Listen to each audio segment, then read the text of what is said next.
नमस्कार, ग्वालियर हलचल के यूट्यूब चैनल में आपका स्वागत है। मैं हूं प्रदीप मांडरे, संपादक।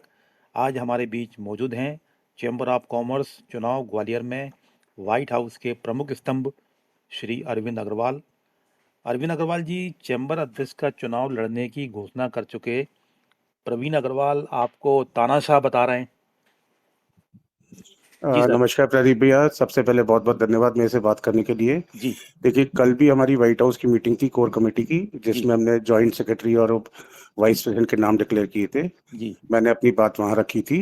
उस जो बात मैंने वहां बोली थी, मैं आपको उसके कुछ अंश बताना चाहता हूँ। जी मेरे ऊपर आरोप लगाया गया कि हम तानाशाह हैं, लोगों की बिना बात सुने हुए हमने कोई भी टिकट डिक्लेयर कर दिए। जी देखिए, जिस वक्त पारस भाई साहब का नाम डिक्लेयर हुआ था, उस समय उस मीटिंग में करीबन 80 लोग थे जी और सबकी सहमति, सबकी राय लेके किया गया। और जब नाम डिक्लेयर होने पे आ गया, भोजवानी साहब ने बोला, उस समय प्रवीण जी स्वयं भी वहां पे बैठे हुए थे। जी तब भोजवानी जी के बाद मैंने रोक के, मैंने खुद ने सबसे बार बार बोला था, 3-4 बार, कि साहब किसी का कोई सजेशन है, कोई ऑब्जेक्शन है तो कृपया आप ही बोले। अगर जी बाजार में नाम चला गया, कमरे से बाहर चला गया, तो फिर उसके बाद कुछ भी करना हमारे लिए संभव नहीं है। जी किसी भी एक आदमी ने भी इस पे कोई ऑब्जेक्शन नहीं किया, कोई अपना सजेशन नहीं दिया। ये नाम मेजॉरिटी से नहीं, सर्वसम्मति से हुआ था। व्हाइट हाउस की हिस्ट्री में, जब से मैं 30 साल से चेंबर में एक्टिव हूँ, जी करीबन 20 साल से व्हाइट हाउस का काम संभाल रहा हूँ, जी आज तक कोई भी डिसीजन हमने मेजॉरिटी से नहीं लिया है, हम्म। बहुमत से नहीं लिया है। आज तक जो भी डिसीजन लिए गए हैं, सर्वसम्मति से लिए गए हैं। जी अगर एक आदमी का भी कोई ऑब्जेक्शन होता है, तो वो डिसीजन नहीं लिया जाता है, तो उसको होल्ड कर दिया जाता है। बंद कमरे में कोई डिसीजन नहीं होता, टोटल ट्रांसपेरेंसी में सबके साथ होता है। ठीक। कल भी जो सब बैठे थे, मैंने उनसे यही पूछा, मैंने साहब कोई हमसे गलती हुई है कि आप लोगों से हमने पूछा नहीं, बिना पूछे किसी ने, एक ने कुछ नहीं बोला, सबने यही बोला कि नहीं नहीं, सब बार बार पूछ के किया गया। दूसरी बात है कि भाई, जो लोग थे जिनके बीच में बैठ के डिसीजन हुआ, आप उनमें से एक एक से पूछिए। अब मैं तो हम्म। खुला चौड़े में चैलेंज करता हूँ कि अगर जी कोई भी गलती हुई है, किसी के भी बात को अनदेखा किया गया है, कोई तानाशाही वाला रवैया, कुछ भी ऐसा कि कोठी से बन के कुछ हो गया है, मैं आज घोषणा करता हूँ कि अगर एक जगह भी मेरी गलती निकल आएगी, व्हाइट हाउस तुरंत छोड़ दूंगा, घर जाके बैठ जाऊंगा, चेंबर की राजनीति से दूर हट जाऊंगा। ठीक। अच्छा सर, ये बताएं, आपने कहा कि 80 लोग उस दिन मौजूद थे और जी 80 में से एक ने भी आपत्ति नहीं की, कोई किसी जी। प्रकार का सुझाव नहीं दिया और सर्वसम्मति से पारस जैन का नाम आया। ये करीबन प्रक्रिया 2 घंटे चली थी। इसमें उन सबके साथ बात हुई, ऊपर जाके हमारे जो 4-5 लोग हैं, जिनको, जो लोग सब व्हाइट हाउस का संचालन करते हैं, वो लोग अलग से बैठे हुए हैं, उनसे चिंता हुई। हमने कई बार जो 3-4 नाम थे, उन सबको साथ में बिठाया, इंडिविजुअली बुला के सब बात की। उस दिन भी इन लोगों को बोला गया कि भाई आपस में कोई बात करनी है। सारे प्रयास करने के बाद जब कुछ नहीं हुआ, तो जूरी ने अपना डिसीजन दिया। इसमें इन सबसे सहमति मांगी थी गई थी, सब लोगों ने लिख के दिया हमें कि भाई व्हाइट हाउस जो डिसीजन लेगा, हम उसमें साथ में हैं। यदि किसी कारण से हमारा नाम नहीं डिसाइड होगा, तो हम, व्हाइट हाउस जो भी नाम डिसाइड करेगा उसका काम करेंगे, पूरी तरह से हृदय से व्हाइट हाउस के साथ में रहेंगे। ठीक। प्रवीण जी से इस बार, क्योंकि सिलेक्शन में ऐसा हुआ, बहुत महीनों से हम सुन रहे थे बाहर से कि साहब प्रवीण जी को इस बार टिकट नहीं दिया गया, तो इंडिपेंडेंट लड़ेंगे। प्रवीण जी से मैंने स्वयं भी एक आध बार पूछा, तो वो हंस के रह गए। हम्म। और जब क्योंकि हो रहा था, तो पहली बार व्हाइट हाउस में ऐसा हुआ कि जो कैंडिडेट है, उनसे पहले हमने व्हाट्सएप पे लिख के लिया कि साहब आप अपना विचार बता दिए कि कल को आपका नाम नहीं हुआ तो आप क्या करेंगे। जी जी सबने सहमति दी, एक से प्रवीण भाई साहब ने। प्रवीण जी ने जब उनसे बोला लिख के दो, उनको 2-4 बार याद दिलाना पड़ा कि भाई आपके जवाब का वेट कर रहे हैं। उन्होंने अपनी पूरी बात रखी कि मैंने तब उस पोस्ट का टिकट मांगा था, 22 साल से मैं लड़ रहा हूँ, इस पोस्ट का मांगा था, मेरे को उस पोस्ट का नहीं दिया, मैंने अब ये बोला था, वैसा बोला था। उन्होंने जब भी कभी मांगा, कोई पोस्ट का मांगा, तो उनको अगर दूसरी पोस्ट का दिया गया, तो उससे ऊपर ही दिया गया। ठीक कभी भी उन्होंने उस पर, उनकी इच्छा के अगेंस्ट कभी कुछ नहीं किया गया। ठीक। और क्योंकि ये बात चल रही थी बार बार बाजारों में, हर कोई बोलता था अरे साहब प्रवीण जी को टिकट नहीं दोगे, तो शायद अभी उनकी 2 दिन पहले जो बैठक हुई है, उसके बाद ये समझ में आ गया कि हम लोग ही शायद भूल में थे कि नहीं, ऐसा नहीं होगा। प्रवीण भाई 22 साल से जिस जिस हाउस ने उनको बिल्कुल शुरुआत से करके आज तक इस पोजीशन पे ले आए, अब तो संगठन में मुख्य लोगों में होने की स्थिति आ गई थी। अचानक ऐसा करेंगे, मेरी उस दिन आंखें खुली रह गई, मैं कभी मतलब सोच ही आप नहीं ये सकता। कह रहे हैं कि जिस हाउस ने उनको शुरू से लेकर शीर्ष स्थान तक दिया, उस हम्म। हाउस को, उस हाउस के साथ प्रवीण अग्रवाल ने गद्दारी की है। गद्दारी वर्ड यूज नहीं करूंगा, लेकिन अच्छा नहीं किया। अच्छा नहीं अपनी किया। महत्वाकांक्षा, आज तक किसी ने भी, मेरे को लगता है कि नए लोगों को चेंबर में आना अच्छा चाहिए, नहीं कोई किया, 10, यूं कह सकते हैं कि धोखा दिया। मैं इन शब्दों का यूज नहीं करूंगा, लेकिन अच्छा नहीं किया, मैं तो ये बोलूंगा शालीनता है, मैं कीचड़ नहीं उछालता। देखिए, नए लोगों को रास्ता देना चाहिए। आज काका जी हो गए, गोविंद अंकल हो गए, काका हो गए, मैं हो गए, हम सब लोगों ने एक एक बार लड़के दूसरों को मौका दिया। और हमेशा यही तरीका, जब तक नए लोग आगे नहीं आएंगे तब तक कैसे चेंबर आगे बढ़ेगा। किसी का, ये मेरी प्राइवेट फर्म या किसी की प्राइवेट फर्म नहीं है भाई साहब, ये बिल्कुल। सामाजिक जगह है, ये सामाजिक जगह है, यहाँ पे हर किसी का बराबर का अधिकार है। ठीक। अच्छा, उन्होंने हो सकता प्रवीण है कि प्रवीण जी ने मुझे इंटरव्यू दिया था और ये कहा था कि मैंने हाउस से विनती की थी, आग्रह किया था कि मुझे एक मौका दे दो ताकि मेरी फेयरवेल हो जाए। तो ऐसा उन्होंने कहा था कि बैठक में, बिल्कुल जिसमें 80 बिल्कुल, लोग थे। उस दिन बैठक में उन्होंने बोला कि मैं अपनी विदाई सम्मान पूर्वक चाहता हूं और जी। मेरी अपील है मुझे दे दिया जाए। जी। मेरे को प्रदीप भाई साहब एक बात बताइए, अपील और धमकी में क्या फर्क होता है? जी। अपील वो होती है कि आदमी प्रार्थना करता है, अपनी बात रिक्वेस्ट के रूप में रखता है कि साहब मेरी प्लीज रिक्वेस्ट है, ये मान लीजिए। जी। यदि अगर वो अपील नहीं मानी जाती है तो वो क्या कन्वर्ट हो जाएगी कि भाई मेरी बात नहीं मानी, मैं ये करूंगा? मेरे को हम्म लगता है कि प्रवीण भाई साहब को फिर अपील नहीं देना चाहिए था, उनको अपील वर्ड गलत यूज कर दिया। उनको ये हम्म। बोलना चाहिए था कि भाई मैं तो इलेक्शन लड़ूंगा, तुम मतलब हाउस से दे रहे हो। ये मान सकते हैं कि उन्होंने एक तरह से धमकी दी थी। धमकी नहीं दी, हमें तो अपील ही बोला था। नहीं नहीं, लेकिन उस उन्होंने समय ये जैसे जिस प्रकार से उन्होंने अपील शुरुआत में ये कहा कि मुझे मौका दो, और उन्होंने, आपने नहीं दिया है, जो भी स्थिति बनी, तो अब वो बाकायदा चुनाव में आ गए, तो ये धमकी जैसा माना जाए। आप बिल्कुल उसको कैसे भी मान सकते हैं, लेकिन मेरे को लगता है अपील के साथ में उनको एक शब्द और ऐड करना चाहिए था कि अगर आप लोग नहीं मानोगे हम्म। तो मैं तो लड़ूंगा ही लड़ूंगा। उन्होंने लोगों को इकट्ठा किया, बाजार से लोगों को, एसोसिएशन वालों को बुला के किया, इस तरह से किया कि साहब आप मेरे को बाजार वाले बोल रहे हैं। लेकिन मेरा आज, जैसे इस इलेक्शन में मेरे को भी कुछ लोगों ने सजेस्ट किया कि अब आपको रिपीट करना चाहिए। जी। कुछ कुछ लोगों ने, चंद लोगों ने बोला, मैं ये नहीं बोलूंगा मेरे पास प्रवीण भाई साहब जैसा समर्थन नहीं है। हम्म। लेकिन मेरा अपना आचरण है, मेरे अपने विश्वास है, मैं एक बार रह चुका। और जब और लोग टिकट मांग रहे हैं तो उनका अधिकार पहले बनता है। हाउस में कभी मेरे को अगर लड़ने की सोचनी भी होती, मेरी बुद्धि फिर गई होती कि नहीं, मेरे को मेरा स्वार्थ सबसे ऊपर हो गया और मेरे को ही लड़ना है, तो वो मेरे को तब मौका मिलता है जब हाउस में कोई लड़ने वाला नहीं हो। जब अच्छा हाउस में अच्छा, चार आप, लोग अच्छा अरविंद जी, आप ये कह रहे हैं कि उस बैठक में जिसमें चयन हुआ, 80 के 80 लोग पारस जैन के समर्थन में थे। समर्थन में नहीं भाई साहब, कोई ऐसे एक एक से पूछा नहीं जाता, लेकिन जी। जब डिसीजन नहीं हो पाता है, 4-5 लोगों का ग्रुप होता है जो हाउस का संचालन करता है, वो बैठ के अपना डिसीजन करते हैं, जूरी जिसको बोलते हैं। हम्म। उस जूरी ने अपना डिसीजन निकाला, जूरी आके उस कमेटी के सामने अपना डिसीजन देती है और उसके बाद उनसे पूछते हैं कि साहब इस ये डिसीजन से आप सहमत है क्या? अगर ये डिसीजन गलत हो रहा है या उसमें कुछ चेंज करना है तो प्लीज आप बताइए। अगर जूरी इस डिसीजन को एक्सेप्ट करती है तो मतलब सहमति है। ठीक। अच्छा, अगर ये किसी मैं, की अच्छा मैं सहमति नहीं होती आपसे तो ये एक जना पूछूं, भी। जी। कि प्रवीण अग्रवाल जी को नहीं इस बार टिकट दिया गया, कि तो इसलिए नहीं दिया गया कि वो जीतने की स्थिति में नहीं थे, या इसलिए नहीं दिया गया कि नए को मौका दिया जाए? नहीं, मैं, हर किसी को मौका मिलना चाहिए इसलिए था। दूसरा, प्रवीण भाई साहब का बहुत फेमस आदमी है, उसके उनके उनके पॉपुलैरिटी के ऊपर कोई डाउट नहीं है, बहुत अच्छे कार्यकर्ता हैं। कुछ लेकिन डिफरेंसेस होते हैं शायद हाउस की पॉलिसी से। इस बार जब से वो प्रेसिडेंट बने, शुरू से कुछ ना कुछ ऐसा रहा कि हाउस उनसे बहुत कंफर्टेबल नहीं था। लेकिन ठीक है, अध्यक्ष की सीट पे बैठे हुए हम अपने डिसीजन किसी पर थोपते नहीं है। हाउस की जो पॉलिसी थी, उनको कई बार रिक्वेस्ट किया गया कि प्रवीण जी प्लीज इसको देखिए, लेकिन क्योंकि वो अध्यक्ष थे, उनके डिसीजन थे, हमने उस पर कभी कुछ नहीं बोला। आपने अत्यंत महत्वपूर्ण बात कही कि हाउस और प्रवीण अग्रवाल के बीच दूरियां बढ़ रही थी। तो क्या बिल्कुल बढ़ क्या रही थी। वजह थी, क्या कारण थे? क्या वो चैम्बर के हित में काम नहीं कर रहे थे? नहीं नहीं, ऐसा नहीं बोलूंगा, पूरा चेंबर के हित में काम कर रहे थे, लेकिन हाउस की कुछ पॉलिसीज होती हैं। कुछ हाउस के बाद एक संगठन होता है, एक संगठन क्या, जब कोई प्रतिनिधि, संगठन का प्रतिनिधि आके कोई पोस्ट पे बैठता है तो संगठन के कुछ सजेशन होते हैं, कुछ बोला जाता है कि सब इसको भी ध्यान रखो, ये भी करो। जो मेरी समझ में, मेरी याददाश्त जितनी आ रही है, उन्होंने शायद अक्सर, अधिकतर, अक्सर भी नहीं बोलूंगा, अधिकतर उन्होंने नहीं मानी, उन्होंने अपने मन की। वो उनका डिसीजन था, मैं उसका सम्मान नहीं नहीं, करता हूँ। मैं वही जानना चाह रहा हूँ, क्या हाउस ने जो भी सुझाव दिए होंगे वो तो व्यापारियों के हित में दिए होंगे, जाहिर है, कोई आपके व्यक्तिगत काम तो होंगे नहीं? नहीं नहीं, देखिए हाउस चेंबर के काम से रिलेटेड नहीं देता है, बिल्कुल। लेकिन चेंबर का संचालन होता है, दूसरे लोगों को एडजस्ट करना है, कहीं और कुछ काम है। अब जैसे नई बिल्डिंग बननी थी, जी। ऐसा क्या हुआ कि नई बिल्डिंग की परमिशन 1.5 साल में नहीं मिल सकी? जी। प्रवीण भाई साहब बहुत सक्षम आदमी हैं, उनके हम्म। लिए ऐसी परमिशन लाना 2 मिनट का काम है। नगर निगम की परमिशन, नगर निगम आजकल कंप्यूटर से परमिशन लेते हैं। जी। जो सिस्टम है, सिस्टम से परमिशन मिलनी है, उसमें ना कम होगी ना ज्यादा होगी। ठीक। वो एक सिस्टम बेस्ड काम है। अगर मेरे को लगता है, मैं प्रवीण जी से कई बार रिक्वेस्ट भी की, हम्म। बहुत महीनों से कर रहा था, मेरे को मालूम था कि अब प्रवीण भाई पर्सनली अगर ये दृढ़ कर लेते कि भाई परमिशन लानी है, तो हम्म। शायद ये परमिशन लाना उनके लिए 15 मिनट का काम था। तो एक तो ये किसी हो गए, और कारणवश इसके नहीं, अलावा? बहुत चीजें थी, देखिए हाउस के इंटरनल मैटर होते हैं ऐसे। एक एक चीज करूंगा, मैं इस टीका टिप्पणी में नहीं जाना चाहता, लेकिन रीजन है, इलेक्शन खत्म हो जाए, फिर आप मेरे से पॉइंट टू पॉइंट पूछेंगे तो मैं बोलूंगा इस समय इन परिस्थितियों में मेरा कुछ भी उनके ऊपर कोई आरोप लगाना या कुछ ऐसा बोलना वो उचित नहीं होगा। ठीक। ये अब सर, ये अब लगता है आगे कि चलो बढ़ते हैं। अब अरविंद अग्रवाल जी, प्रवीण अग्रवाल जी स्वतंत्र रूप से हैं, आपके कैंडिडेट मिस्टर पारस जैन जी हैं, जी दोनों की तुलना आप किस प्रकार से करना चाहेंगे? देखिए, दोनों का व्यक्तित्व अलग अलग तरीका क्योंकि है। आप प्रवीण अग्रवाल जी की तारीफ भी कर रहे हैं उनके ये काम की। तारीफ है। मैं प्रवीण जी के व्यवहार में, उनके नेचर में, उनके काम करने के तरीके में बिल्कुल कोई कमी नहीं रही है। प्रवीण जी ने मेरे साथ 2 बार काम किया है। एक बार जब मैं सेक्रेटरी था, तब वो मेरे ट्रेजरर थे। एक बार जब मैं प्रेसिडेंट था, तब मेरे सेक्रेटरी रहे।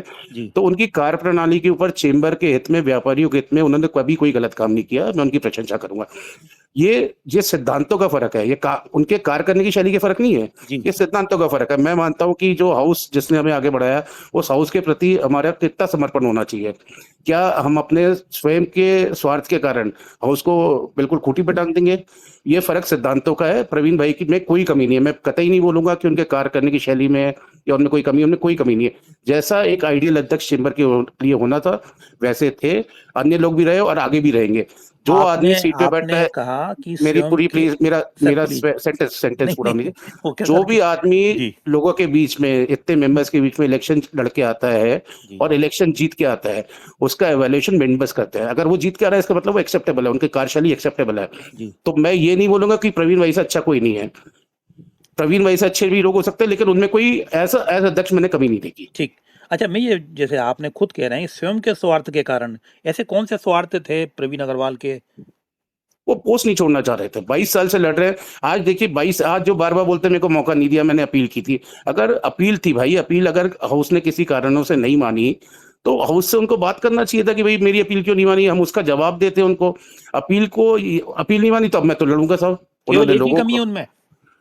हाँ, ये कम नहीं, यही बस मैं इसको महत्वाकांक्षा बोलूँगा। जी।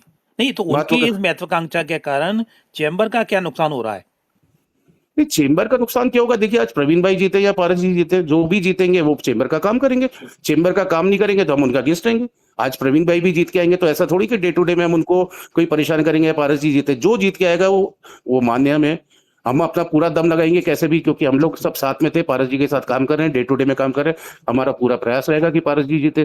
प्रवीण भाई इलेक्शन में आए, अच्छा, ये डेफिनेटली उनका बताओ प्रयास कि रहेगा। प्रवीण अग्रवाल के सामने पारस जैन किन-किन मामलों में ज़्यादा बेहतर हैं? तभी इसमें तो वो बेहतर जीतेंगे। वाली बात नहीं। मैंने देखिए, मेरी बात समझिए। हर किसी का कार्य करने की शैली अलग होती है। प्रवीण भाई की शैली अलग है, पारस जी की शैली अलग है। दोनों की शैली अलग अलग है। दोनों में कोई कमी नहीं है। मैं कतई नहीं बोलूंगा, फिर से मैं रिपीट कर रहा हूँ, पारस भाई साहब में कोई कमी नहीं है और प्रवीण जी भी अच्छे हैं। मैं कैंडिडेट कंपेयर नहीं कर रहा हूँ। दोनों कैंडिडेट अरे अगर सर, जो जब आप जो जब जो आप इलेक्शन में होगा, जो इलेक्शन में होगा भैया, अच्छा ही तो नहीं, होगा। नहीं, बिल्कुल सही। लेकिन जब आप वोटरों के बीच जाते हैं, तो आप अपने व्यक्ति को अच्छा बताएँगे, सामने वाले को थोड़ी-सी कमियाँ मैं कैसे बताएँगे। कंपेयर करूं? पिछले इलेक्शन तक मैं प्रवीण भाई के लिए वोट मांग रहा था। अनफॉर्चुनेटली आज पारस जी के लिए वोट मांग रहा हूं। तो जब तो आप अगर कंपेयर मैं नहीं करेंगे, तो अगर सर वो पारस जैन जी फिर जीतेंगे कैसे? नहीं, तो कंपेयर जूरी ने किया, तभी तो भैया इस बार उनकी जगह पारस जी की, प्रवीण जी अच्छा, की जगह पारस जैन पारस जी में को। क्या-क्या खूबियाँ हैं सर? थोड़ा-सा हमारे पाठकों को पा- बताएँ। जुझारू व्यक्तित्व है। जुझारू व्यक्तित्व है। और हुँ, वो किसी के प्रेशर में नहीं आते, बहुत अच्छा काम करते हैं। व्यापारी समाज के लिए उनमें एक अलग जज्बा है। वो जी। किसी का अहित होते हुए, कोई भी व्यापारी को दबते हुए नहीं देख सकते। किसी का कोई अहित हो रहा है, हर तरह से वो आगे बढ़ के आते हैं। उनका चाहे चेंबर का, जब व्यापारियों का वोट टूटे गए थे, जब मैं प्रेसिडेंट था, मेरे इलेक्शन जी। में हुआ, उनका देखा मैंने। उस समय भाई व्यापारी थोड़ा शांत स्वभाव का होता है। उस समय आगे बढ़ के उन्होंने सबको ऑब्जेक्शन किया कि साहब ये क्या हो रहा है। और कोई भी व्यापारियों की लड़ाई होती है, वो सबसे आगे आके खड़े हो जाते हैं। हुँ, हुँ, बिल्कुल उसका नेतृत्व करते हो। वो जुझारू व्यक्तित्व है। हुँ। प्रवीण जी की प्रवृत्ति शांत है, उनकी जुझारू है। अच्छा, ये बताओ कि मैं जो भी सवाल पूछ रहा हूँ, वो दूसरा मैं मेरा आपका, इसी में एक चीज और ऐड करूं जो जी सर। पहले मैं बोल रहा था। जी। अगर 22 साल, आज जैसे प्रवीण जी ने बोला मेरे को टिकट नहीं दिया, मेरी बात नहीं मानी, मेरी हुँ, अपील हुँ, को नहीं माना। हुँ, हुँ, 22 साल तक जब प्रवीण जी को टिकट दिया गया और जितने लोगों के टिकट कटे, क्या उनको कोई रोष नहीं होगा कि हुँ, हर हुँ। बार, क्या उन्होंने हमसे नहीं बोला होगा कि आप हर बार एक ही बार लगातार 6 बार एक ही आदमी को टिकट दे रहे हो? जी। उनमें ऐसी क्या खासियत है कि आपने उठा के लाइन से सबको टांग दिया? हुँ, लेकिन हुँ। उस समय परिस्थिति के हिसाब से प्रवीण जी बेटर थे तो उनको दिया गया। तो बिल्कुल, क्या दूसरे, ये प्रवीण जी को आज ये सोचना चाहिए कि इतने लोगों के टिकट कटे, उन्होंने उसको एक्सेप्ट किया, तो आज उनको भी एक्सेप्ट करना चाहिए था। बिल्कुल ठीक। अच्छा, ये बताओ, मैं जो भी सवाल पूछ रहा हूँ, वो जो कि हम लोग मीडिया वाले आपस में लोगों से राय लेते रहते हैं। तो पहली बार में हम देख रहे हैं कि ये चुनाव सिंधिया वर्सेस नरेंद्र तोमर प्लस भारत सिंह कुशवाहा जैसा हो गया है, क्योंकि पारस जैन जी नरेंद्र सिंह तोमर के समर्थक हैं, भारत सिंह के समर्थक हैं, प्रवीण अग्रवाल जी इनके समर्थक हैं सिंधिया जी के। तो ये मैसेज जा रहा है कि यदि चुनाव कोई भी जीतता है तो वो उस खेमे का व्यक्ति जीतेगा। मेरा इसमें विचार अलग है भैया। जी, चेंबर प्योरली व्यापारिक संस्था है, जी, इसमें कोई भी एक्टिव पॉलिटिक्स का काम नहीं है। अगर ये जो मैं भी बाजार में सुनता हूँ, अखबारों में देखता हूँ कि महाराज साहब का या नरेंद्र भाई साहब का नाम जी, है, तो अभी तक ये बीच में आ चुके थे। जी, आज भी ये चुनाव व्यापारियों का है। ये सिर्फ र्यूमर्स हैं कि भाई महाराज साहब आ जाएंगे, श्रीमंत आ जाएंगे, जी, नरेंद्र सिंह आ जाएंगे। आज तक क्या, या भरत सिंह जी कुशवाहा साहब आ जाएंगे, जी, आज तक आपने कहीं नाम उनका फिजिकली सुना, कोई उनका स्टेटमेंट सुना, या उनके उनका किसी आदमी को आपने देखा? जी, ये विशुद्ध रूप से व्यापारियों का चुनाव है। और चेंबर की पॉलिटिक्स में आज तक नहीं, ना कभी एक्टिव पॉलिटिक्स ने बोला है, और ना मेरे को लगता है बोलेंगे आगे, और ना बोलना चाहिए।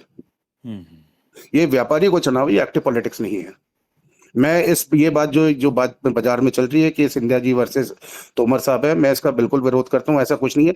अगर ऐसा कुछ 1% भी हो रहा है, क्योंकि मैं डे टू डे में लिटरली 24 घंटे इलेक्शन के बीच में हूँ, जी, अभी तक मेरे देखने में आता, मैं बिल्कुल इस बात को नकारता हूँ, बिल्कुल झुटलाता हूँ। ऐसा कुछ नहीं है। 1% भी कहीं से सुनने भी नहीं आया। ये बाजारों की बात, रूमर जरूर हो सकती है। देखिए, हर आदमी अपनी ओपिनियन देने के लिए स्वतंत्र है।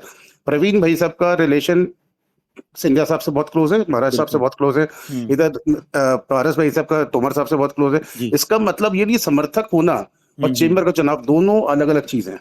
ठीक, ये चेंबर का चुनाव है, ये विधायक और या सांसद का चुनाव नहीं है। डेफिनेटली ये सांसद या विधायक का चुनाव होता तो उसमें आप लोग एक्टिव होते, बिल्कुल, माननीय मंत्री लोग एक्टिव होते। इसमें कुछ भी मतलब नहीं है। ठीक। और ये चेंबर की बताओ, राजनीति में अगर पॉलिटिक्स वाले बोलेंगे तो ये व्यापारी उसको एक्सेप्ट भी नहीं करेगा। ठीक, व्हाइट हाउस जो है वो अपने प्रत्याशी पारस जैन के जीत के प्रति कितना आश्वस्त है? क्या 100% 100%, है? 100%। जब आप ये हम बता, लोग हम लोग हम लोग फैक्ट और ग्राउंड पे बात करते हैं। ठीक, दूसरा, प्रदीप भाई साहब, आप समझिए, चेंबर के चुनाव जब भी होते हैं तो पूरा शहर प्रभावित होता है। ऐसा लगता है कि सांसद विधायक के चुनाव हो रहे हैं। 1 लाख लोग इन्वॉल्व, 1 लाख से लोग ऊपर इन्वॉल्व होते हैं। आपको हर जगह वही बात चलेगी, बिल्कुल, सबको चलेगी। लेकिन वोटर 3450 होता है। बिल्कुल, जो प्रत्याशी होता है वो जीतता उन 3450 वोट से है। ठीक। उन 1 लाख लोगों, 1 लाख समर्थक होते हैं। तो अगर 3450 के बीच में जिसका जिसका जिसका समर्थन ज्यादा होगा वो जीतेगा। अच्छा, मैं ये पूछूं कि चेंबर के जो व्यापारी वोटर हैं वो पारस जैन को क्यों वोट दें, प्रवीण अग्रवाल को क्यों वोट नहीं दें? क्या क्या कहेंगे आप? पारस जी का व्यक्तित्व सबने देखा हुआ है, उनका कार्य सबने देखा हुआ है। पहले उपाध्यक्ष रहे हैं, समाज में रहता है, समाज में अग्रणी पुरुष हैं। वो हर हर क्षेत्र में काम करते हैं, चाहे समाज सेवा हो, चाहे व्यापारी जगत की कोई भी समस्या हो, उसमें आगे काम करते हैं। और व्यापारी चाहता है कि हम हर किसी को देखें। अगर हम्म, प्रवीण भाई साहब को उन्होंने इतने साल देखा तो नया नाम तो क्या प्रवीण भाई साहब के आगे कभी कोई बनेगा ही नहीं? कि अगर प्रवीण भाई साहब, मैंने ये तो बोला नहीं कि वो खराब है, भाई जी, बहुत अच्छे हैं। बिल्कुल, अगर मेरे को गलतफहमी है साहब, मेरे से अच्छा आदमी कोई नहीं है। मेरे को बहुत बड़ी गलतफहमी है कि मेरे से अध्यक्ष हो ही नहीं सकता। तो मैं क्या हम्म। अध्यक्ष की सीट पे ही चिपका रहा हूँ? जब मेरे को 2-3 बार हरा दिया जाएगा मैं तभी हटूंगा, जब तक मैं मेरे को एक मिनट नकारा सर, नहीं मैं जाएगा। वही जानना चाह रहा हूँ, क्या उनको ये ऐसी गलतफहमी है प्रवीण अग्रवाल को, क्या उनसे बढ़िया कोई नहीं है? इसका जवाब वही दे सकते हैं। लेकिन मेरे को ऐसा लगता है कि समय बदलता है और हमें एक्सेप्ट करना चाहिए। और ठीक, अच्छे बुरे की बात ही नहीं है। मेरे को लगता है कि हर ये सामाजिक संस्था है। जैसे ये मेरी, अगर मैं अपनी बात करूं तो जैसे मेरा व्यापार जो है, ये मेरी पर्सनल फर्म नहीं है। जी, मेरी पर्सनल फर्म में क्या होगा, ये अधिकार मेरे को है कि 24 घंटे 24 साल मैं ही बैठा रहूंगा। लेकिन एक जब हम्म। सामाजिक संस्था होती है, ये समाज के बीच का काम है, व्यापारियों के बीच का काम है। अच्छा, कहीं ऐसा अच्छे तो और नहीं बुरे का सर सवाल ये सबको सबको आना चाहिए। बिल्कुल, क्यों सर उनका दबदबा लगातार बढ़ रहा था, लगातार प्रभाव बढ़ रहा था, इसलिए उनको टिकट नहीं दिए, ऐसा तो नहीं है कहीं?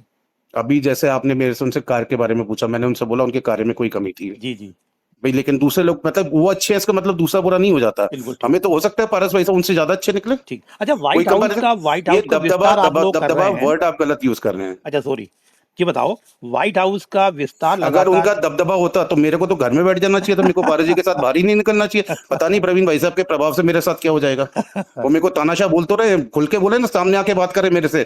मैं उनको बिल्कुल बोलता हूँ। उस मीटिंग में वो भी थे। अगर वो उस मीटिंग को बार बार लेके बोलते हैं तानाशाह तानाशाह, मेरे से सामने आके और उन्हीं 80 लोगों के बीच में बैठ के बात करें। मैं आपको फिर से आपके माध्यम से बोल रहा हूँ, अगर मेरी कोई भी गलती होगी या हम्म, हाउस की कोई भी गलती होगी, हम्म, मैं व्हाइट हाउस की राजनीति उसी सेकंड छोड़ दूंगा। ठीक, ठीक, ठीक। मेरा मेरा बोलने की शैली, मैं 30 साल से मतलब व्हाइट हाउस में उन्होंने काम कर रहा हूँ। आपको तानाशाह कहा, आपको बिल्कुल हृदय से बुरा लगा? बिल्कुल लगा मेरे को। और वो आदमी जिसने मेरे साथ 22 साल काम किया है, वो आदमी हम्म, जो मेरे साथ ऑफिस में रहे, उन्होंने मेरे को कभी ऊंची जबान में, आप प्रदीप भाई साहब, आप भी मेरे को इतने सालों से जानते जी, हैं, आपने मेरे को किसी से तू तड़ाक करते हुए या बदतमीजी से बात करते सुना है क्या? बिल्कुल नहीं। मैं कीचड़ से डरता हूँ बॉस। मैं जी कीचड़ उछालता नहीं हूँ। अगर मेरे को रास्ते में कीचड़ दिखती है ना, तो मैं कीचड़ से दूर चलता हूँ। मेरे को अपने कपड़े खराब कराने का शौक नहीं। कीचड़ उछालना तो बहुत दूर की बात है, लोगों का शौक होगा कीचड़ उछालना। ना मैं वो शैली जानता हूँ, ना मैं शैली में बात करता हूँ। एक और उन्होंने आप पर आरोप लगाए हैं, हम्म। जो उन्होंने भाषण दिया था कि अब जो लड़ाई जो है वो सामान्य जो व्यापारी वर्ग, मतलब खुद को उन्होंने सामान्य व्यापारी बताया है, उनके बीच, और जो धनाढ्य जो है उनके बीच है। ऐसा कतई कुछ नहीं। ऐसा कतई कुछ नहीं। देखिए, चाहे बड़ा व्यापारी हो चाहे छोटा व्यापारी हो, सब व्यापारी है। अगर इस तरह से देखें तो मेरी तो पहचान ही नहीं होनी चाहिए किसी सामान्य व्यापारी से। जी और देखिए, जो धनाढ्य व्यापारी, जो आप टर्म यूज करें, ऑल्दो टर्म गलत है, ऐसे लोग कम होते हैं। जो हम्म। कॉमन व्यापारी होते हैं वो ज्यादा होते हैं। ये डिसीजन, व्यापारी समाज में कोई धनाढ्य ऊपर नीचे कुछ नहीं होता, सब एक बराबर होते हैं। ठीक। अच्छा, व्हाइट हाउस का जो विस्तार लगातार बढ़ रहा है, ऐसा खबरें भी आ रही हैं, उसमें हम्म। रितेश गुप्ता जी को लिया है, ऐसा जो दो दिलीप पंजवानी हैं दाल बाजार के, अब उनको भी ये अच्छा नहीं लग रहा है कि रितेश गुप्ता जी को लिया गया है। रितेश गुप्ता जी वाले मैटर में ये मेरे को कंफ्यूजन था, और इस गलती को मैं अपने ऊपर लेता हूँ। उससे दिलीप पंजवानी जी भी मन से आहत हुए, रितेश जी गुप्ता जी भी आहत हुए। वो मेरी गलती थी, मेरे से कंफ्यूज क्या हुआ। मेरे को बीच में ऐसा मालूम चला कि रितेश गुप्ता जी मेंबर बन गए हैं, जी और मैंने उनको कोर कमेटी में ऐड कर लिया। उस जी समय तक मेरे को ये नहीं मालूम था कि रितेश जी नहीं, उनके भाई मेंबर हैं। जी हम लोग जो कोर कमेटी में लोग, हम जो भी व्हाइट हाउस के इलेक्शन में काम करते हैं, प्योरली जो वोटर होता है उसके साथ में काम करते हैं। जी दिलीप भाई साहब के अपने कोई पर्सनल रीजन रहे होंगे, जी उन्होंने उस पे ऑब्जेक्शन उठाया। मेरे से भी बात हुई। मेरे को बुरा लगा कि उन्होंने, जब मेरे को बोला, मैंने दिलीप भाई साहब से इमीडिएटली बोला कि भाई साहब चेक करता हूँ क्या मैटर है। जी दिलीप भाई साहब कोई पर्सनल झगड़ा है, उसके कारण वो कोई अखबारों से बोले, वो उनकी इच्छा है, मैं उसमें कुछ नहीं बोल सकता। हम्म। लेकिन रितेश जी स्वयं मेंबर नहीं थे, हम उनके भाई को आगे ला रहे हैं। और रितेश जी ने खुद ने उस ग्रुप को छोड़ा। जब उनसे बात हुई मेरी, तो उनको मैंने बताया कि रितेश भाई साहब, मैं गलती से, मेरे को इस कंफ्यूजन में था कि आप वोटर हैं, लेकिन आप वोटर नहीं है। इसमें कोई विवाद नहीं था। दिलीप भाई साहब उनका कोई पर्सनल अकाउंट है, उसका व्हाइट हाउस से कोई मतलब नहीं है। हमारे लिए दिलीप भाई साहब भी बहुत सम्मानीय है, हमारे लिए रितेश जी बहुत बहुत सम्मानीय है। हम पॉलिसी पे काम करते हैं। पॉलिसी में क्योंकि रितेश जी नहीं थे, तो हम उनको हटाएंगे नहीं। उन्होंने स्वयं उस ग्रुप को छोड़ दिया। उनके भाई का स्वागत है। ठीक। बस सर, अरविंद अग्रवाल जी, आखिरी सवाल ग्वालियर अंचल की ओर से। ये जो पूरे प्रदेश भर में, ग्वालियर में भी स्मार्ट मीटर लगाए जा रहे हैं बिजली के, इस पर हम्म। चैम्बर का क्या है, रवैया है? क्या ठीक लगाए जा रहे हैं? मैं चेंबर का पदाधिकारी नहीं हूँ, मेरे को चेंबर की तरफ से बोलने का इस पॉइंट पे कोई राइट नहीं है। जी बाकी स्मार्ट मीटर का अखबारों के माध्यम से सुनते रहते हैं, भैया बड़ा कष्ट है। मेरे ख्याल से प्रवीण भाई साहब, क्योंकि बिजली के प्रख्यात जानकार हैं, जी। इसका सही जवाब आपको प्रवीण भाई साहब दे पाएंगे। मैं ना बिजली में इतना समझता हूँ, और ना मैं ऑफिस बेरर हूँ भी। अच्छा। चेंबर की तरफ से स्टेटमेंट देने का मेरे को कोई अधिकार नहीं है। या तो मैं अपना पर्सनल स्टेटमेंट दे सकता हूँ, या कुछ हद तक व्हाइट हाउस का दे सकता हूँ। व्हाइट हाउस के ऑल द कोऑर्डिनेटर भुजवानी साहब है, उन्हीं को जवाब देना चाहिए। लेकिन मैं, क्योंकि व्हाइट हाउस के संचालन का पार्ट हूँ, तो जी। व्हाइट हाउस के तरफ से जवाब देने का अधिकार मुझे भी है। तो मैं वही जानना चाह रहा हूँ, क्या व्हाइट हाउस की ओर से ही, या बिजली उपभोक्ता के रूप में ही सही, आप स्मार्ट मीटर को लेकर क्या सोचते हैं? क्या यह ठीक है, या ज़्यादातर लोगों की धारणा है कि ये तेज भागता है? मेरा उस फील्ड में, मीटर की फील्ड में, मेरे को समझता नहीं है। जिस फील्ड में मैं समझता नहीं हूँ, जरा जबरदस्ती टीका टप्पटी करना मेरी आदत नहीं है। आप मेरे से और पॉइंट पूछिए, आप मेरे से टैक्सेशन के बारे में पूछिए, आप मेरे से टेक्नोलॉजी के बारे में पूछिए। जिस फील्ड को मैं समझता हूँ उसमें डेफिनेटली अपना ओपिनियन दूंगा। लेकिन अनफॉर्चुनेटली मीटर कैसे होते हैं, क्या होते हैं, वो मैं समझता नहीं हूँ। इसलिए मेरा उस पर कुछ भी बोल, अधूरी जानकारी के साथ, अगर अधूरी जानकारी है तो ना बोलना ज्यादा अच्छा है, लेकिन गलत जानकारी देने से, इसलिए उस पॉइंट पर मैं नहीं बोलूंगा। ठीक, बहुत बहुत धन्यवाद जी आदरणीय सर। अरविंद अग्रवाल जी, आपने ग्वालियर अंचल को समय दिया। Thank you. मेरी बात आपसे सुनी, उसके लिए बहुत बहुत धन्यवाद। Thank you.